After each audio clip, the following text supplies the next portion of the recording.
I lived in a big city, together with my parents and my younger brother Lucas. Unfortunately, when I was 8 years old and my brother 6, my grandfather passed away. My grandfather owned a large farm in a country town, and during a massive storm the roof of the house he lived in on the farm had collapsed on top of him.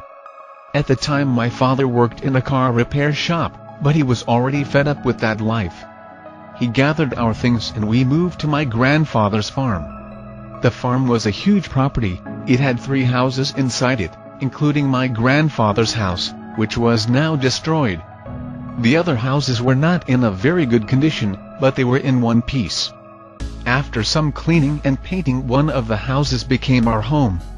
The house was large but old, a 2-story house with the outside walls stained with dirt. It was much bigger than the house we used to live in the capital. The house was so big that my brothers and I had separate rooms, both on the 2nd floor. Still, it took months to get the house overhauled and tidy. Ever since we moved there, I've noticed some strange things. The night noises like crickets and cicadas sometimes stopped, and the entire farm went silent. One night, it was past bedtime but I was awake. It was a full moon night, and my room was well lit. The door to my room wouldn't close, so I could see the hallway outside my room. Suddenly, this noises outside stopped, and the entire farm went silent. I looked at my bedroom door and saw a man in a white suit walking slowly down the hall. He stopped in front of my room, and seemed to look at me for a moment. The man had no face. I screamed and jumped out of bed, and the man disappeared. I turned on the lights and hid under my covers. Soon I heard footsteps, hurrying up the stairs to the 2nd floor. It was my parents. After calming me down, my mom sat me down and started explaining a few things to me. Apparently, my parents already knew about the existence of this man in the white suit. Every now and then, they would see this man in a white suit simply walking calmly through the house, usually upstairs, in the bedrooms, as if it was part of his normal routine. My parents were really scared, but they never did anything about it. A few months passed and from time to time we still saw the man in the white suit. My brother and I were so scared that we started to sleep with the lights on. Until one night, when everyone was downstairs watching television, we started to hear knocks coming from the closet under the stairs. It was all we listened to while watching TV. It was really bothering us. Then my dad got up and yelled as loud as he could, "What in God's name do you want? If it's my life, just come and end it, but if it's not, go away and leave us the fuck alone." After my father said that, the knocks stopped. From that day forward we never heard the knocks again or were visited by the man in white. I still wonder who that man in the white suit who wandered through the house was, and what he wanted there. The next story happened when I was 12 and my brother 10. My father's property was adjacent to an environmental preservation area, a forest that stretched for miles. Part of this forest still remained in our property, and my brother and I had fun exploring that place. It wasn't unusual for us to walk a bit in the conservation area. Our father had allowed us to walk there as long as we didn't go too far. One of our friends, 12-year-old Peter, the son of a neighboring property owner, also explored the forest with us. According to him, sometimes during the night it was possible to see a green light coming from the middle of the forest. My brother and I had already slept at his house, and we also saw the light. His house was on top of a hill, and the forest also took up hills that stretched out of sight. On one of those hills, a dim green light blinked at irregular intervals. It didn't look too big, but it was too far away to know if it was big or not. One day during school holidays, we decided to check out what that light was. We drew a precarious map, and pinpointed the approximate position of where the light was. On a day when Peter slept at our house, we woke up early and as soon as the sunlight came out, we headed into the forest. The weather was quite cold and the forest had a light fog. As we walked along the trails, we noticed that the forest didn't have as much life as it used to. It was that silence again, as if something had scared the wildlife away. As we went deeper into the forest, the light was decreasing. It was getting darker, even though it was still morning. Then, out of nowhere, something fell in front of us. We screamed in fear. It was a piece of a branch. "Are you okay?" Lucas asked. We all laughed. So we continued on our way and continued to go deeper and deeper into the forest. The trail was almost finished, and I had never gone this far before, had no idea where we were. We came to a strange clearing. It was a completely circular clearing with a tree stump in the center. It was a short stump, no more than 5 inches high, but the roots reached out and completely took over the clearing. It was a strange place. You could feel something different in the air there, as if we weren't welcome in that area. Soon I called Lucas and Peter and we continued walking deeper into the woods. Sometime later, we saw an old 2-story cabin that looked like it had been there for decades. There was a front porch that had collapsed and the door was boarded up. "Come on, let's take a look at this," said Peter. "I don't know, man, this doesn't even look like a real cabin, it looks more like a termite mound," I said. "Come on, man, come on, the cabin is fine, let's take a look." I nodded and headed towards it. We climbed in through the window and as soon as I stepped onto the ground I was surprised by its sturdiness. Though it looked over 100 years old and gave a crack or two, the cabin was quite strong and solid. The bottom floor had 2 parts.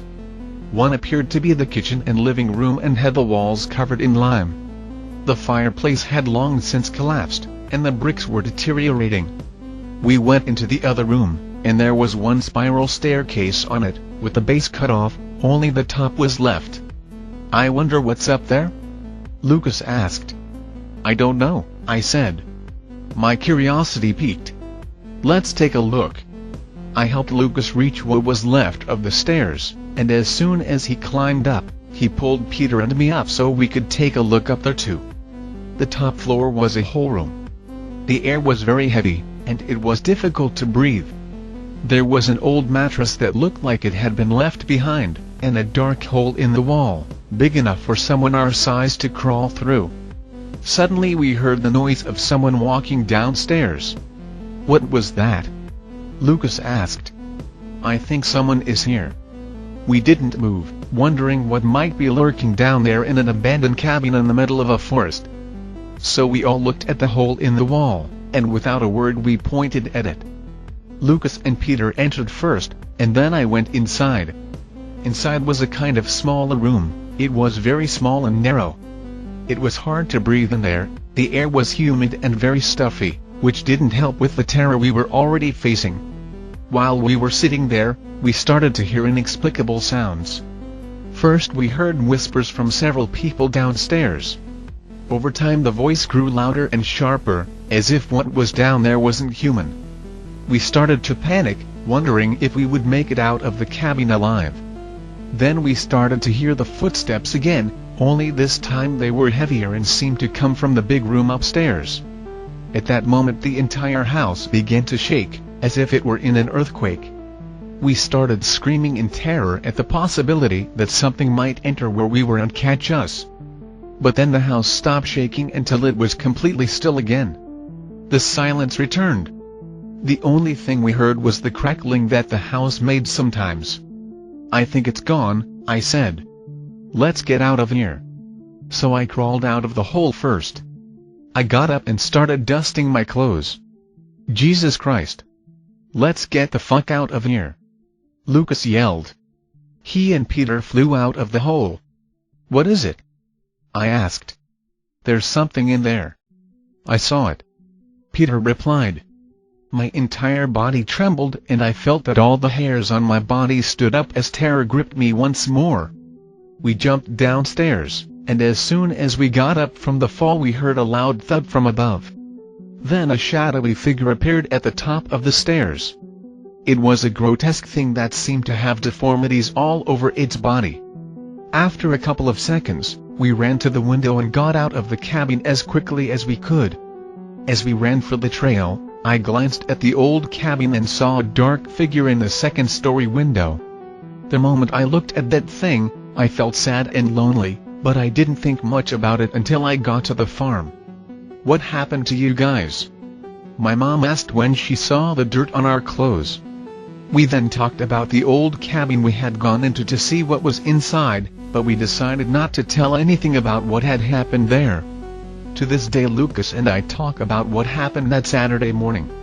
He told me that when he was in the hole, he felt what seemed like a human hand grabbing his leg. Later, we also concluded that the lights we saw at night weren't coming from that cabin, but that they probably came from that clearing we found earlier.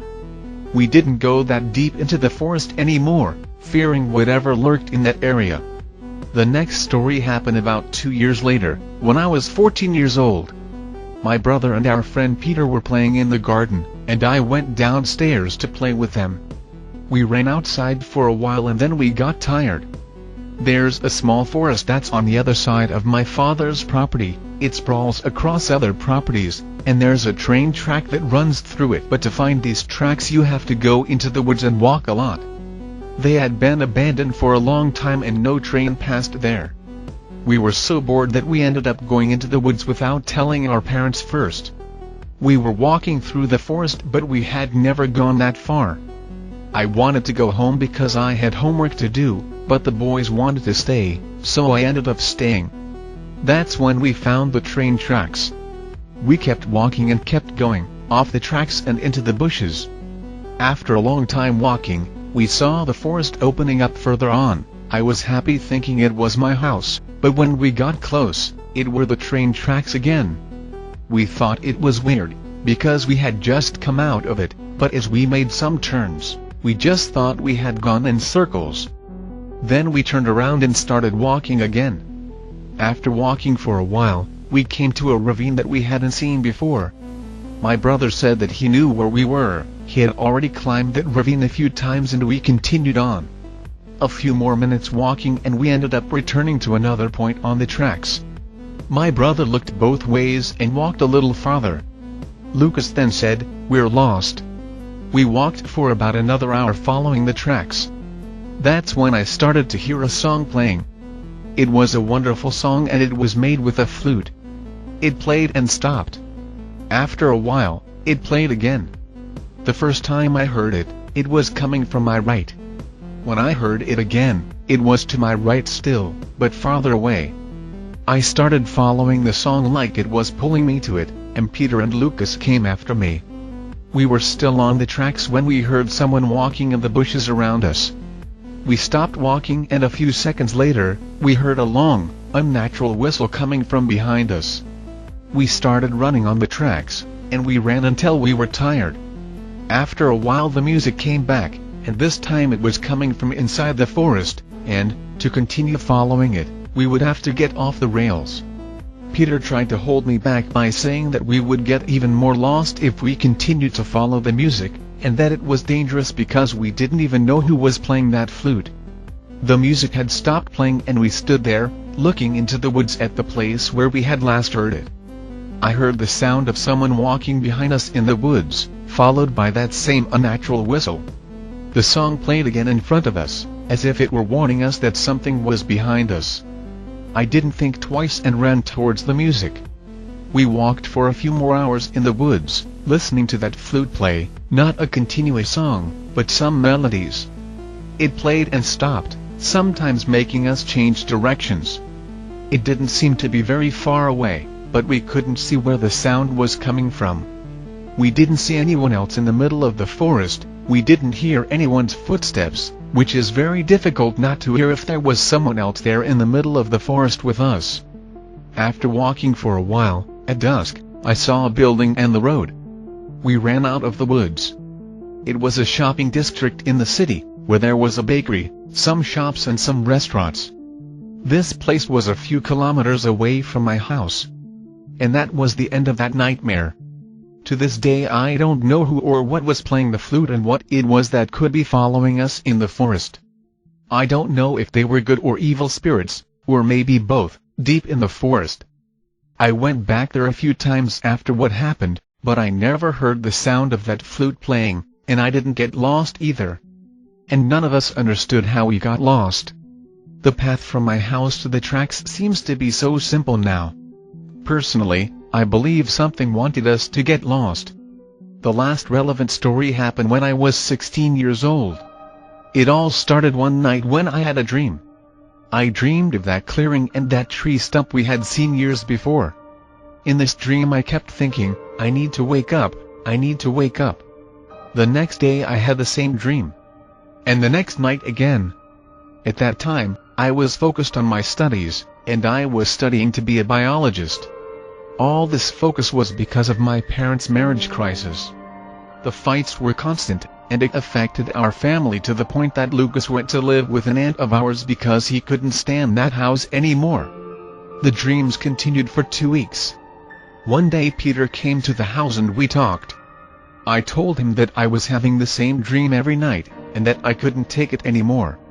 It was then that he told me that the lights were now changing color during the night. They ranged from green to pink and sometimes flashed more often. I asked if he thought it had anything to do with my dreams. He said that from time to time the lights did just that, and that maybe I was thinking too much about it, and I should take a break from studying. Maybe studying was making me anxious. The following week, the dreams didn't stop even as I paused my studies. I was obsessed with that clearing we saw years ago. One day I slept earlier, around 7 p.m., and I had the same dream. When I woke up it was midnight, and then I decided to put an end to it. I changed my clothes, grabbed a flashlight we had at home, and went out into the night. At the entrance to the forest, I heard a frightening noise. I knew that noise. It was the song of a pochu, a nocturnal bird that I had seen before, but very rarely. I ignored that and went into the woods. Thinking back, it was the stupidest thing I've ever done in my life. But as soon as I entered the woods, it was as if I already knew the way, as if something was calling me there. Halfway up I started to hear more singing from that bird, and after a while, I finally saw some lights coming from the clearing. I stood there for a while, my heart racing, feeling extremely anxious. I turned off the flashlight and started walking towards the lights. When I reached the clearing, I came across a scene that looked like something out of a movie. Hundreds of fireflies flew across the clearing, some pink and some green, flying in circles around the stump. The stump was taller now, as if it had grown, but there was something odd about it. It was as if it had grown in size upwards, but there wasn't a single leaf on it. It was as if it had grown the same thickness upwards, and now the trunk that was only a few inches off the ground was as tall as me. When I entered the clearing the fireflies didn't react and continued their dance around that trunk. I approached the trunk and placed my hand on it. I soon felt that something was wrong. My hand sank a little into the trunk, and soon I felt I was reaching into feathers. I felt the warmth of a living being in the palm of my hand. That's when a black sphere the size of my head appeared in the trunk. I took my hand away and backed away, tripping over the tree's roots and falling to the ground. It was a colossal-sized pochu, and it had now turned its head towards me and was staring at me with those gigantic eyes. He opened his full mouth like he was yawning and just stood there looking at me. I confess that I urinated right there. Then the animal raised its head and sang. The singing was extremely loud, like a thunder. At that moment the fireflies stopped flying and landed on the floor of the clearing. The pochu kept looking at me, until he shook his head at me in some kind of affirmative nod, looked up and flew away. It was amazing to see something that size take off and fly silently into the night. The fireflies then dissipated and flew into the surrounding woods. When I got home, it was almost dawn. I took a shower and went to bed. And for the first time in a long time, I didn't have that bizarre dream. In the following days, the atmosphere in the house changed, and my parents came to understand each other again. A week later my brother had a sudden change of heart about moving in with us, and he came back home. The lights were no longer seen either. Taking into account everything that happened, the strange things that happened in that place, and the coincidences related to the end of my parents' fights. Anons, have I met some kind of god?